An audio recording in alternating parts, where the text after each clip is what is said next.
কাজী পদ্মার এই ভয়ঙ্কর রূপটি বর্তমানে প্রকাশ পেয়েছে।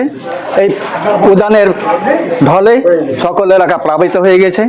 এখানে প্রায় 8,000 পরিবার গৃহবন্দী হয়েছে।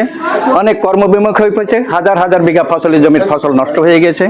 মানুষ কর্মবিমুখ অবস্থায় অত্যন্ত কষ্টের সহিত দিনতিপাত করছে। আমরা আবেদন জানাবো যে এই অত্র এলাকার বন্যা তো আমাদের চিরসঙ্গী, তবু প্রতি বছর হয়ে থাকে, কিন্তু এবছর প্রবল আকার ধারণ করেছে। তো এর একটাই স্থায়ী সমাধান হলো এখানে যে বন্যা বাঁধ, বামতি সংরক্ষণ বাঁধ দেওয়া হয়েছে চাঁপাইনবাবগঞ্জ থেকে পাঁকা ইউনিয়নের বাউপুর গ্রাম পর্যন্ত সম্প্রসারণ করা হয়েছে। কিন্তু এখনও বাউপুর গ্রাম থেকে 0 পয়েন্ট পর্যন্ত 8 কিলোমিটার অরক্ষিত অবস্থায় আছে। এই 8 কিলোমিটার যদি বামতি সংরক্ষণ বাঁধ প্রকল্প সম্প্রসারণ করা হয় তাহলে মানুষ স্থায়ীভাবে সমাধান পাবে বলে আমার বিশ্বাস। যেহেতু পাঁকা ইউনিয়নের প্রবেশদ্বার এই বগলাউড়ি, আর এই বগলাউড়ি ব্রিজ এখান দিয়ে ঘাট দিয়ে মোটামুটি 10 থেকে 15,000 লোক যাতায়াত করে।